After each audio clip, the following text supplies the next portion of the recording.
ಇವತ್ತು ನಾವು 10ನೇ ತರಗತಿಯ ಭೂಗೋಳಶಾಸ್ತ್ರ ವಿಭಾಗದಲ್ಲಿ ಭಾರತದ ಅರಣ್ಯ ಸಂಪತ್ತಿನ ಬಗ್ಗೆ ನೋಡೋಣ.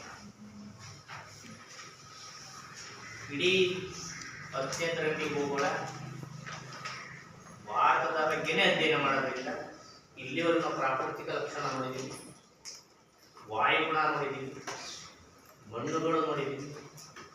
ಅದಾದ್ಮೇಲೆ ಅರಣ್ಯ ಸಂಪತ್ತು. ಅರಣ್ಯವನ್ನು ನಾವು ಸಂಪತ್ತು ಅಂತ ಕರೀತೀವಿ. ಸಂಪತ್ತು ಅಂದ್ರೇನು?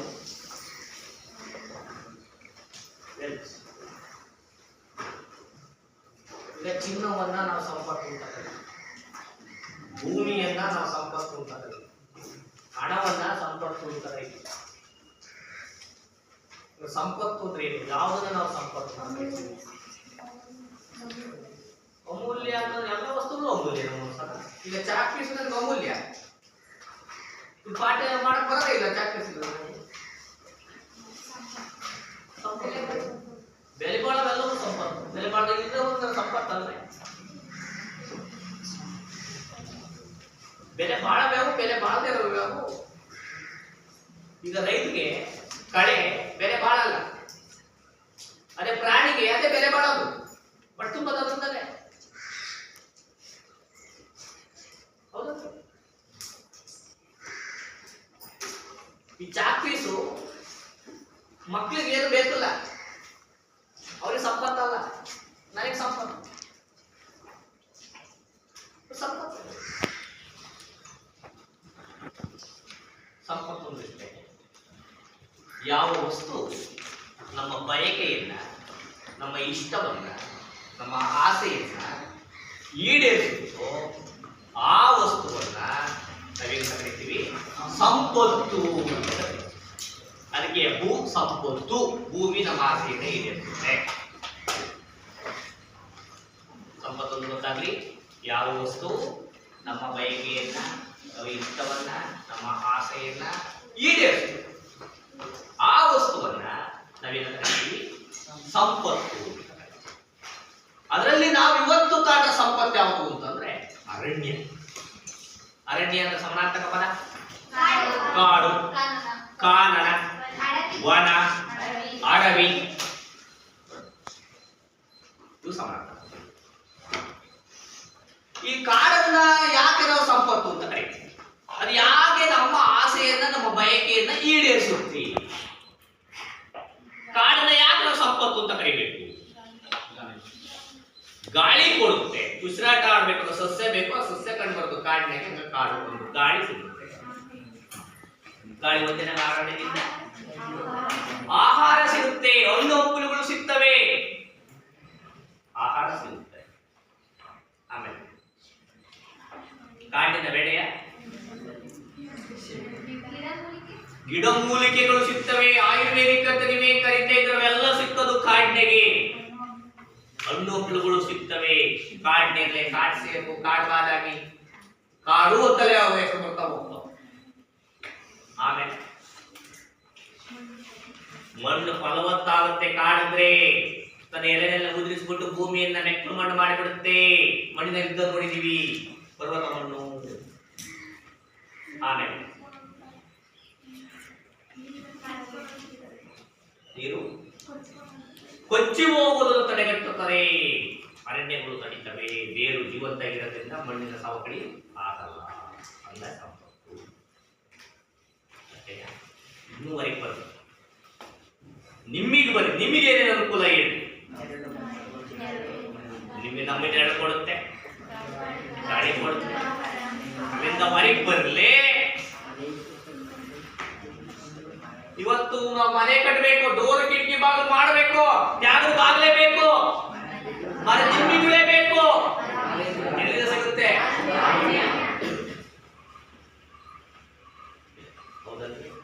ಮಳೆ ಬರಬೇಕು, ಫಸ್ಟ್ ರೈತ ಬದುಕಬೇಕು ಅಂದ್ರೆ ಮಳೆ ಬರೋದು ಯಾವ್ದ್ರಿಂದ? ಕಾಡಿನಿಂದ. ನೈಋತ್ಯ ಮಾನ್ಸೂನ್ ಮಾಡ್ತಾ ಇರೋದು ನಿತ್ಯ ದೊಡ್ಡ ಕಾಡು, ಪಶ್ಚಿಮ ಕಾಡು ತಡಿತವೆ ಅಂತ ನಾವು ನೋಡಿ. ಹಂಗಾಗಿ ನಾವು ಅರಣ್ಯವನ್ನು ಏನಂತ ಕರಿತೀವಿ? ಸಂಪತ್ತು. ನಿಮಗೆ ಜೇನು ಕುರುಬರು ನೋಡಿ, ನಮ್ಮ ಆಳಿ ಜನಾಂಗಕ್ಕೆ ಬರ್ರಿ, ಎಚ್ ಡಿ ಕೋಟೆ ಕಡೆ ನೀವು ಹೋಗ್ರಿ, ಅವ್ರಿಗೆ ಕಾಡೇ ಸ್ವರ್ಗ. ಕಾಡೇ ಸ್ವರ್ಗ. ನಮ್ಮಂತ ಪ್ಯಾಂಟ್ ಹಾಕಿದ ನೋಡ್ರಿ ಎಲ್ಲರೂ ಹೋಗ್ಬಿಡ್ತಾರೆ. ಆಡಿ ಜನಾಂಗಗಳು ಎಲೆಕ್ಷನ್ ವೋಟ್ ಹಾಕ್ಸ್ಬೇಕಾದ್ರೆ ಅವ್ರಿಗೆ ಅವ್ರದೇ ಆಗಿರ್ತಕ್ಕಂಥ ದೊಡ್ಡ ಪೆಂಡಾಲ್ ಕಟ್ಟಿಸ್ತಾರೆ, ಓಟ್ ಹಾಕಕ್ ಬರಲಿ ಅಂತ. ಕಾಡಿ ಮರಗಳು ತರ ಕಟ್ಟಿಸ್ತಾರೆ. ಅಂಗನವಾಡಿ ಬರೋದವ್ರು ಇಲ್ಲ ಹೋಗ್ಬಿಡ್ತಾರೆ, ಸ್ಕೂಲ್ಗಳಿಗೆ ಬರೋದು ಹೋಗ್ಬಿಡ್ತಾರೆ ಅವರು. ಏನು ಆಡಿ ಜನಾಂಗ ಅಲ್ಲಿ ಕಾಡವ್ರಿ ಸ್ವರ್ಗ. ಫ್ರೆಶ್ ಗಾಳಿ ಕುಡಿಯೋರು ಅವರು, ಫ್ರೆಶ್ ಹಣ್ಣು ತಿನ್ನೋರು ಅವರು, ಗೆಡ್ಡೆ ಗೆಣಸು ಇದುವ ಗೆಡ್ಡೆ ಗೆಣಸು ತಿಂತಾರೆ. ಅದು ಬದುಕೆ ಅಲ್ಲಿ. ಇವತ್ತು ಮೈಸೂರಿಗೆ ದಸರಾ ಆನೆಗಳು ಬಂದಿದ್ದಾರೆ. ಆನೆ ಜೊತೆ ಯಾರು ಬಂದಿದ್ದಾರೆ? ಆ ಮಾವುತರು ಬಂದಿದ್ದಾರೆ. ಆ ಮಾವುತರೆಲ್ಲ ಯಾರು? ಕಾಡಿನ. ಅವ್ರಿಗೆ ಇಲ್ಲೇ ಊಟ ಹಾಕಿದ್ರೆ ಅವ್ರಿಗೆ ಮಟ್ಟ ತುಂಬಲ್ಲ. ಅವ್ರು ಊಟವೇ ಸರಿ. ಜೇನುತುಪ್ಪದ ನೀರು ಕುಡಿದಾಗ ಕುಡಿತಾರ. ಲೋಟಕ್ಕೆ ಹೆಂಗೆ ಕುಡಿದ್ರೆ ಜೇನು ಗುಡಿಗೆ ಬಾಯಿ ಹಾಕ್ತಾರ ಸಣ್ಣ ಮಕ್ಕಳು. ನೀವ್ ಹೆಂಗ ಹಾಲ ಹಸುಡಿ ಕೆಟ್ಟಾಗ ಹಾಲು ಕುಡಿತೀರೋ ಹಂಗೆ ಜೇನು ಗುಡಿ ಬಾಯಿ ಹಾಕ್ತಾರ. ಮೊಲ ಇಂಥವೇನಾರ ಕಂಡುಬಿಟ್ರೆ ಒಂದೇ ಸರಿ ಕಲ್ಲ ಕೊಡೋದು ಅಲ್ಲೇ ರೆಡಿ ಮಾಡ್ಕೊಂಡ್ಬಂದು ಸಾಂಬಾರ್ ರೆಡಿ ಮಾಡಿಬಿಟ್ರು. ಮನೆ ತಕ್ಕಲು ಬರಲ್ಲ, ಅಲ್ಲೇ ಸೌದಿ ಸಿಗ್ತವೆ, ಅಲ್ಲೇ ಬೇಕಿರುತ್ತೆ, ಅಲ್ಲೇ ರೆಡಿ ಮಾಡಿ ಅಲ್ಲೇ ಹೊಟ್ಟೆ ತುಂಬಿಸ್ಕೊಂಡು ಅದು ಸಂಪತ್ತು. ಅಂತ ಅರಣ್ಯವನ್ನ ನಮ್ಮ ದೇಶ, ಅಂತ ಅರಣ್ಯದ ಬಗ್ಗೆ ನಾವು ನೋಡೋದಾದ್ರೆ ಪ್ರಾಮುಖ್ಯತೆ ನಾವು ನೋಡ್ಕೋಬಹುದು. ಕಾಡಿನ ಪ್ರಾಮುಖ್ಯತೆ ನಾವು ನೋಡ್ಕೋಬಹುದು. ಇಂಥ ಅರಣ್ಯದಲ್ಲಿ ಆ ಮರಗಳು ಹೊಂದಿರುವ ಲಕ್ಷಣದ ಆಧಾರದ ಮೇಲೆ ನಾವು 6 ವಿಧಗಳಾಗಿ ಮಾಡ್ತೀವಿ ಕಾಡುಗಳು. ಒಂದು ನಿತ್ಯ ಹರಿದ್ವರ್ಣ ಕಾಡುಗಳು, ಎಲೆ ಉದುರುವ ಕಾಡುಗಳು, ಮೂರನೇದು ಉಷ್ಣವಲಯದ ಹುಲ್ಲುಗಾವಲು ಸಸ್ಯವರ್ಗ, ನಾಲ್ಕನೇದು ಮ್ಯಾಂಗ್ರೋವ್ ಕಾಡುಗಳು, ಐದನೇದು ಮರುಭೂಮಿ ಸಸ್ಯವರ್ಗ, ಆರನೇದು ಹಿಮಾಲಯ ಸಸ್ಯವರ್ಗ ಅಥವಾ ಆಲ್ಪೈನ್ ಸಸ್ಯವರ್ಗ.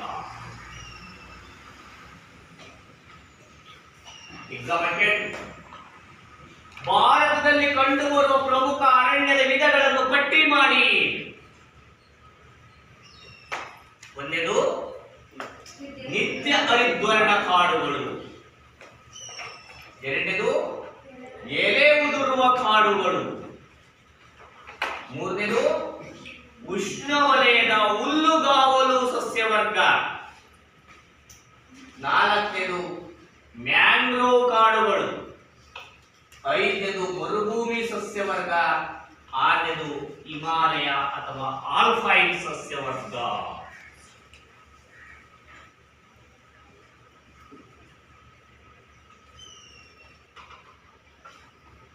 ಒಂದನೇ ಮೊದಲನೇ ಯಾವುದು? ಮೊದಲನೇದು ನಿತ್ಯ ಹರಿದ್ವರ್ಣ ಕಾಡುಗಳು. ಏನು ನಿತ್ಯ ಹರಿದ್ವರ್ಣ ಕಾಡು ಅಂದ್ರೆ? ನಿತ್ಯ ನಿತ್ಯ ಅಂದ್ರೆ ಸದಾ, ಯಾವಾಗಲೂ. ಯಾವಾಗಲೂ ಅಂದ್ರೆ ಇಲ್ಲಿ ಇನ್ನೂ ಪದ ಬೆಳಿಗ್ಗೆ ಸಂಜೆ ಅಲ್ಲ, ವರ್ಷದ ಎಲ್ಲಾ ಕಾಲದಲ್ಲಿಯೂ, ಎನಿ ಟೈಮ್. ಹರಿದ್ವರ್ಣ, ಹರಿತ್ ಅಂದ್ರೆ ಹರಿತ್, ಪತ್ರ ಹರಿತ್, ಹಸಿರು, ವರ್ಣ ಅಂದ್ರೆ ಬಣ್ಣ, ಕಾಡುಗಳು ಸಸ್ಯವಾದ ಕಾಡು. ಈಗ ಅರ್ಥ ಏನ್ರಿ? ವರ್ಷದ ಎಲ್ಲಾ ಕಾಲದಲ್ಲಿಯೂ ಹಸಿರಾಗಿರುವ ಕಾಡುಗಳನ್ನ ನಿತ್ಯ ಹರಿದ್ವರ್ಣ ಕಾಡುಗಳು ಎಂದು ಕರೆಯುತ್ತೇವೆ. ವರ್ಷದ ಎಲ್ಲಾ ಕಾಲದಲ್ಲಿಯೂ ಹಸಿರಾಗಿರುವ ಕಾಡುಗಳನ್ನು ನಿತ್ಯ ಹರಿದ್ವರ್ಣ ಕಾಡುಗಳು ಅಂತ ಕರೀತಾರೆ. ಈ ಕಾಡು ಎಲ್ಲಿ ಕಂಡು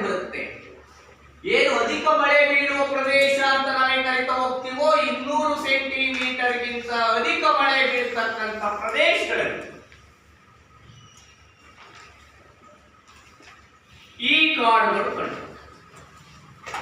ಇಲ್ಲಿ ಗಮನಿಸ್ಬೇಕು, ನಮ್ಮ ಭಾರತದಲ್ಲಿ ಇಂಥ ಕಾಡುಗಳು ಕಂಡು ಬರ್ತವೆ ಅನ್ನೋದ್ರ ಕಾರಣ ಏನಪ್ಪಾ ಅಂತಂದ್ರೆ, ಭಾರತದಲ್ಲಿ ದೇಶ ಒಂದೇ ಆಗಿದ್ರು ಕೂಡ ವಿವಿಧ ರೀತಿಯ ವಾಯುಗುಣ ಕಂಡು ಬರ್ತವೆ, ವಿವಿಧ ರೀತಿಯ ಮಣ್ಣು ಕಂಡು ಬರ್ತಾ ಹೋಗುತ್ತೆ, ವಿವಿಧ ರೀತಿಯ ಉಷ್ಣಾಂಶ ಕಂಡು ಬರ್ತಾ ಹೋಗುತ್ತೆ, ವಿವಿಧ ರೀತಿಯ ಮಳೆ ಕಂಡು ಬರ್ತಾ ಹೋಗುತ್ತೆ.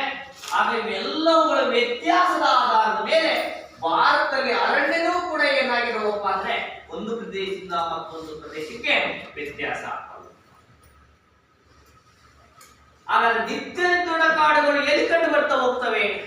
ಅಧಿಕ ಮಳೆ ಬೀಳುವ ಪ್ರದೇಶ ಅಂತ ನಾವೇ ಕರಿತಾ ಹೋಗ್ತೀವಿ, ಈಶಾನ್ಯ ರಾಜ್ಯಗಳು ಅಂತ ನಾವೇ ಕರಿತಾ ಹೋಗ್ತೀವಿ. ಅಲ್ಲಿ ಈ ಕಾಡುಗಳು ಕಂಡು ಬರ್ತಾ ಹೋಗ್ತವೆ. ಕರ್ನಾಟಕದಲ್ಲಿ ನಮ್ಮ ಪಶ್ಚಿಮ ಘಟ್ಟದ ಪಶ್ಚಿಮ ಭಾಗ ಆಗುಂಬೆ ಕರಿತಾ ಹೋಗ್ತಿರೋ ಅಲ್ಲಿ ಈ ಕಾಡು ಕಂಡು ಬರ್ತಾ ಹೋಗುತ್ತೆ. ಇನ್ನು ಈಶಾನ್ಯ ರಾಜ್ಯಗಳಿಗೆ ಬಂದ್ರೆ ಅಸ್ಸಾಂ, ಮಣಿಪಾಲ್, ಅರುಣಾಚಲ ಪ್ರದೇಶ, ಸಿಕ್ಕಿಂ, ಮೇಘಾಲಯ, ಇಲ್ಲಿ ಈ ಕಾಡುಗಳು ಕಂಡು. ಭಾರತದ ಅಧಿಕ ಮಳೆ ಬೀಳುವ ಪ್ರದೇಶ ಮೇಘಾಲಯ ರಾಜ್ಯದ ಚಿರಾಪುಂಜಿ ಜಿಲ್ಲೆಯ ಮೌಸಿನ್ ರಾಮ್ ಪ್ರದೇಶ, ನಿರ್ದಿಷ್ಟವಾದ ಪ್ರದೇಶ. ಮೌಸಿನ್ ರಾಮ್ ಅಂತಕ್ಕಂಥ ಪ್ರದೇಶ ಭಾರತದಲ್ಲಿ ಅತ್ಯಂತ ಅಧಿಕ ಮಳೆ ಬೀಳುವ ಪ್ರದೇಶ. ಆ ಪ್ರದೇಶದಲ್ಲಿ ಯಾವ ಕಾಡು ಕಂಡು ಬರ್ತಾ ಹೋಗ್ತವೆ? ನಿತ್ಯ ಹರಿದ್ವರ್ಣ ಕಾಡುಗಳು ಕಂಡು ಬರ್ತಾ ಹೋಗ್ತವೆ ಅಂತ. ಇದು ಒಂದು ರೀತಿ ಸಸ್ಯವರ್ಗ. ಇನ್ನು ಎರಡನೇ ರೀತಿ ಸಸ್ಯವರ್ಗ ಹೆಸರೇ ಹೇಳ್ತಾ ಹೋಗುತ್ತೆ, ಎಲೆ ಉದುರುವ ಕಾಡುಗಳು. ಈ ಸಸ್ಯವರ್ಗ ಲಕ್ಷಣವೇ ಬೇರೆ. ಯಾವ ಕಾಡುಗಳ ಸಸ್ಯಗಳು ಬೇಸಿಗೆಯಲ್ಲಿ ತಮ್ಮ ಎಲೆಗಳನ್ನು ಉದುರಿಸುತ್ತವೆಯೋ ಆ ಕಾಡುಗಳನ್ನ ನಾವು ಎಲೆ ಉದುರುವ ಕಾಡು. ಬೇಸಿಗೆ ಕಾಲದಲ್ಲಿ ಎಲೆಯನ್ನು ಉದುರಿಸುವ ಸಸ್ಯವರ್ಗಗಳು ಕಂಡು ಬರುವ ಕಾಡುಗಳನ್ನ ನಾವು ಎಲೆ ಉದುರುವ ಕಾಡುಗಳು ಅಂತ ಕರಿತೀವಿ. ನಮ್ಮ ಶಾಲೆ ಸುತ್ತಮುತ್ತಿನ ಮರಗಳು ಬೇಸಿಗೆ ಹೋಗ್ತದೆ, ಎಲ್ಲ ಮರಗಳು ತಮ್ಮ ಎಲೆಗಳನ್ನ ಉದುರಿಸ್ಕೊಂಡು ಅಂದ್ಬಿಟ್ಟು ಬರೀ ಅರಿವು ಇರ್ತವೆ, ಪನಿಗಳು ಇರ್ತವೆ, ಎಲೆ ಒಂದು ಊರಲ್ಲ. ಮಳೆಗಾಲ ಬಂದಾಗ ವಸಂತ ಕಾಲ ಬಂದಾಗ ಚಿಗುರು ಹೊಡಿತಾ ಹೋಗ್ತವೆ. ಅಲ್ಲಿ ಒಂದು ಒಣಗಿಕೆ ಮರ ಆದ್ಮೇಲೆ ಹಂಗೆ ಕಾಣಿಸ್ತಾರೆ, ಒಂದು ಎಲೆನಲ್ಲ. ಅದಕ್ಕೆ ಎಂತ ಜಾತಿಯ ಸಸ್ಯವರ್ಗ ಇವು? ಎಲೆ ಉದುರುವ ಕಾಡುಗಳ ಸಸ್ಯವರ್ಗಗಳು ನಮ್ಮ ಸುತ್ತ ಹಾಕಿರೋ. ಇವು ಬೇಸಿಗೆ ಕಾಲದ ಎಲೆಗಳನ್ನ ಏನ್ ಮಾಡ್ತವೆ? ಉದುರಿಸ್ತವೆ. ಅಂತ ಕಾಡುಗಳನ್ನ ನಾವೇನಂತ ಕರಿತಾ ಹೋಗ್ತೀವಿ? ಎಲೆ ಉದುರುವ ಕಾಡುಗಳು ಅಂತಲೇ ಕರಿತಾ ಹೋಗ್ತೀವಿ ಅಂತ. ನಂತರ ಬಂದ್ರೆ ಹುಲ್ಲುಗಾವಲು ಪ್ರದೇಶಗಳು. ಉಷ್ಣವಲಯದ ಹುಲ್ಲುಗಾವಲು ಪ್ರದೇಶ ನೋಡಿ. ಉಷ್ಣವಲಯ ಅಂತ ಯಾಕೆ ಕಾಣಿದಾರೆ? ಭಾರತ ಯಾವ ವಲಯದಲ್ಲಿ ಕಂಡು ಬರುತ್ತೆ? ಉಷ್ಣವಲಯದಲ್ಲಿ ಕಂಡು ಬರುತ್ತೆ. ಹಂಗಾಗಿ ಇಲ್ಲಿ ಕಂಡು ಬರ್ತಕ್ಕಂಥ ಕಾಡುಗಳನ್ನ ಉಷ್ಣವಲಯದ ಕಾಡುಗಳು ಅಂತಾನೆ ಕರೀತಾರೆ. ಇಲ್ಲ ಎಂತ ಸಸ್ಯವರ್ಗ ಅಂತ ಹೇಳ್ತಾನೆ? ಉಷ್ಣವಲಯದ ಹುಲ್ಲುಗಾವಲು ಸಸ್ಯವರ್ಗ ಅಂತ ಕರೀತಾರೆ. ಉಷ್ಣವಲಯದ ಹುಲ್ಲುಗಾವಲು ಸಸ್ಯವರ್ಗ ಅಂತ ನಾವು ನೋಡೋದಾದ್ರೆ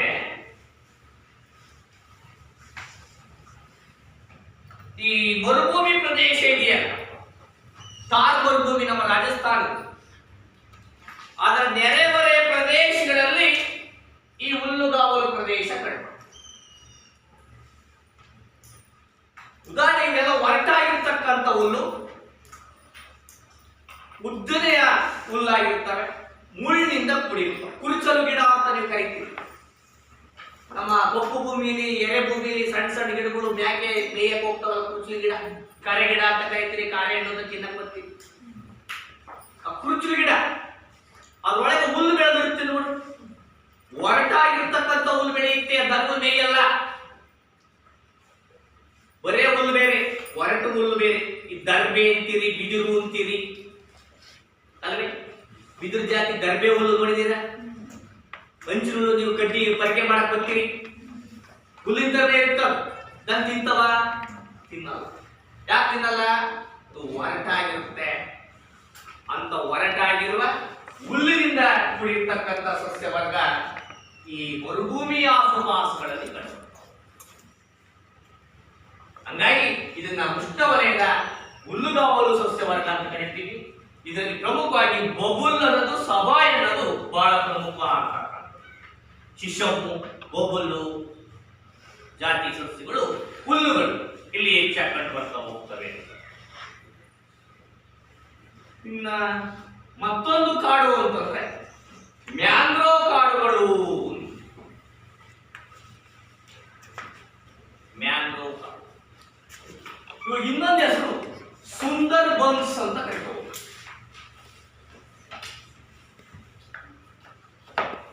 ಸುಂದರ್ ಬನ್ಸ್, ಸುಂದರಿ ಎಂಬ ಮರಗಳು ಕಂಡು ಬರುತ್ತವೆ ಅಂತ.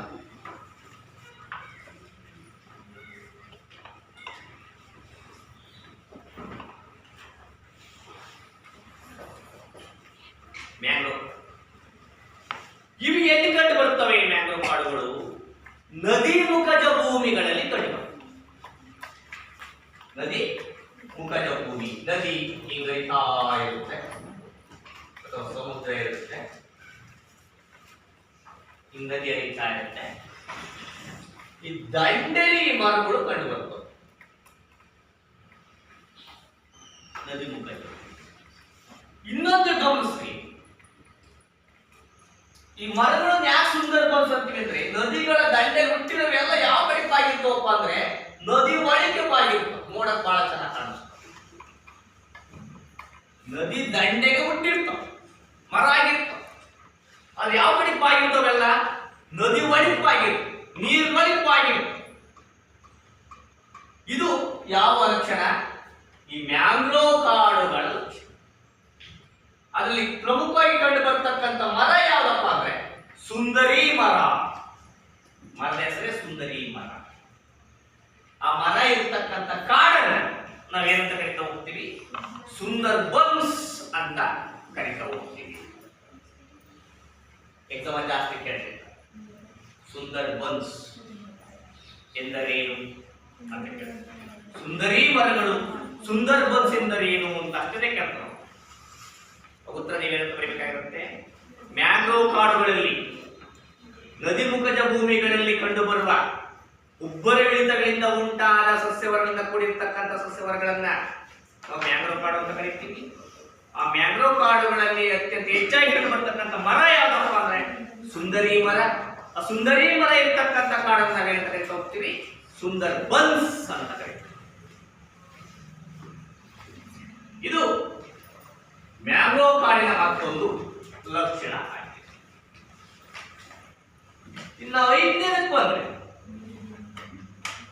ಹೆಸರೇ ಹೇಳುತ್ತೆ ಮರುಭೂಮಿ ಸಸ್ಯವರ್ಗ.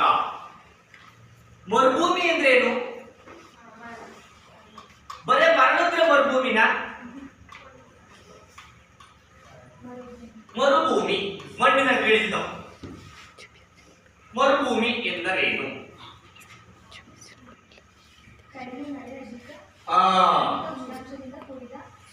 ಅಧಿಕ ಉಷ್ಣಾಂಶ, ಕಡಿಮೆ ಮಳೆ ಮತ್ತು ಮರಳಿನಿಂದ ಆವೃತವಾದ ಪ್ರದೇಶವನ್ನ ಮರುಭೂಮಿ ಅಂತ ಕರಿತೀವಿ. ಮರುಭೂಮಿ ಮಣ್ಣ ಬರ್ತಿದ್ದೀನಿ ನೋಡ್ರಿ. ಬರೀ ಮರಳ ತಕ್ಷಣ ನಾವು ಅದು ಮರುಭೂಮಿ ಅನ್ನಲ್ಲ. ನಮ್ಮ ತಲಕಾಡಿಗೆ ಬರೀ ಮಳೆ ಐತಿ, ದೇವಸ್ಥಾನದ ಬರೇ ಮಳೆ ಐತಿ, ಇನ್ನಕ ಮರುಭೂಮಿ ಅಂತ ಕರೆಯನೇ ಇಲ್ಲ. ಅದು ಶಾಪನ ತಲಕಾಡು ಮರಳಾಗಿ ಮಾನಂಗಿ ಮಡುವಾಗಿ ಮೈಸೂರು ಮುಡಿಯರಿಗೆ ಮಕ್ಕಳಿದ್ದಾಗಲಿ ಅದು ಶಾಪ್ನಿಂದ ಆಗಿರೋದು. ಅದಿಲ್ಲಿ ಮರುಭೂಮಿ ಅಂದ್ರೆ ಏನಪ್ಪ ಅಂದ್ರೆ ಉಷ್ಣಾಂಶ ಏನಾಗಿರ್ಬೇಕು? ಹೆಚ್ಚಾಗಿರ್ಬೇಕು, ಮಳೆ ಕಡಿಮೆ ಇರಬೇಕು, ಮಣ್ಣು ಹೇಗಿರ್ಬೇಕು? ಮರಳಿನಿಂದ ಆವೃತ. ಈ ಮೂರೂ ಲಕ್ಷಣ ಇದ್ರೆ ಮಾತ್ರ ನಾವು ಅದನ್ನ ಏನಂತ ಕರಿತೀವಿ? ಮರುಭೂಮಿ ಅಂತ ಕರಿತೀವಿ. ಅಧಿಕ ಉಷ್ಣಾಂಶ, ಕಡಿಮೆ ಮಳೆ, ಮರಳಿನಿಂದ ಆವೃತವಾದ ಪ್ರದೇಶವನ್ನ ನಾವೇನಂತ ಕರಿತೀವಿ? ಮರುಭೂಮಿ. ಈ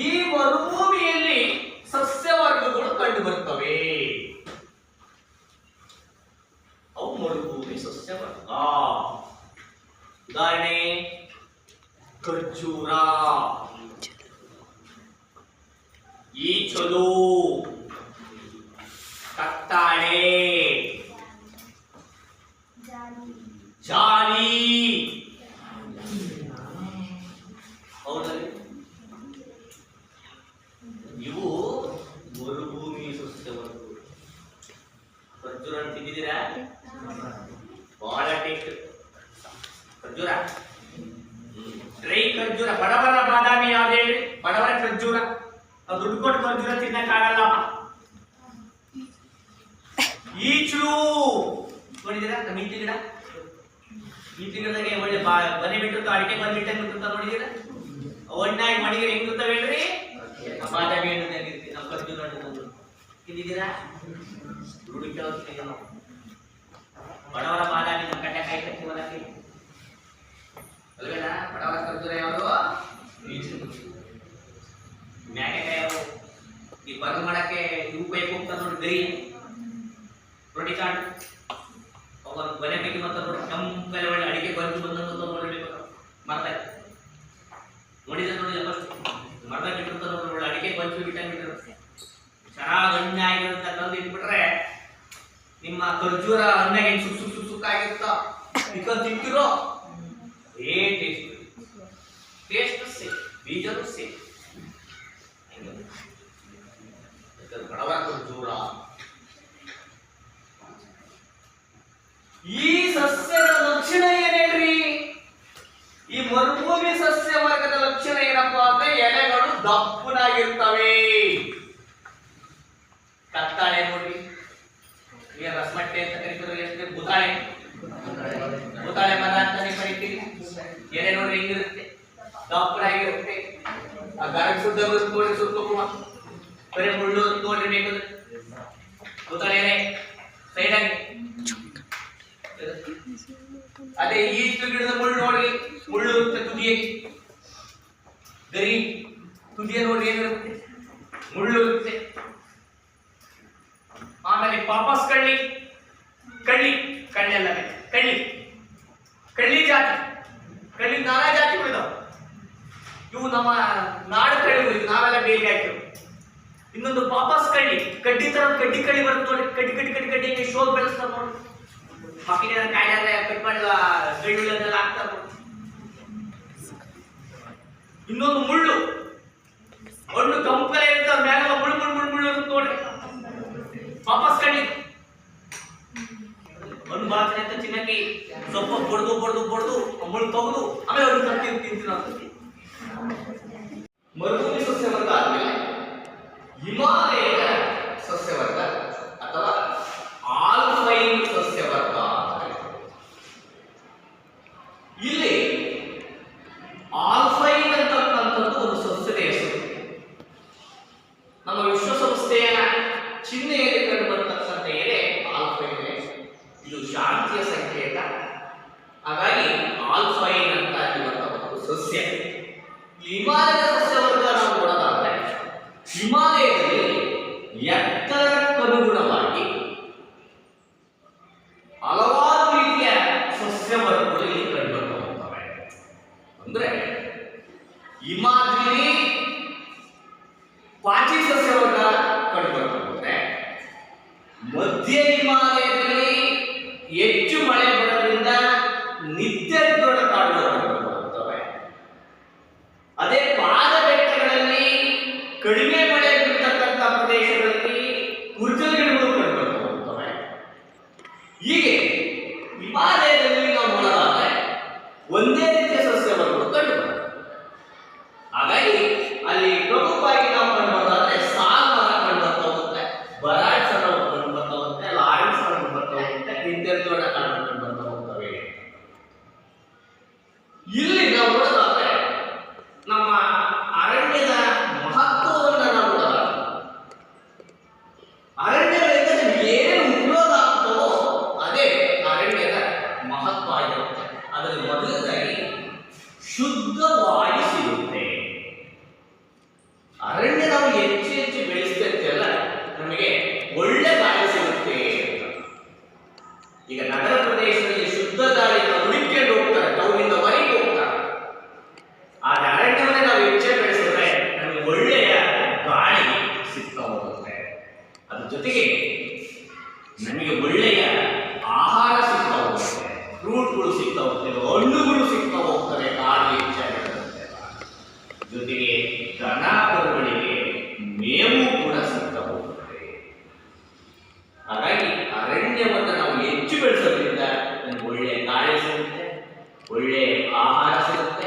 ನಾವು ಸಾಕ್ತಕ್ಕಂಥ ದನ ಕರುಗಳಿಗೆ ಒಳ್ಳೆ ಮೇವು ಕೂಡ ಸಿಗ್ತವೆ. ಇನ್ನೆರಡನೇದಾಗಿ ನೋಡೋದಾದ್ರೆ ಮಳೆ.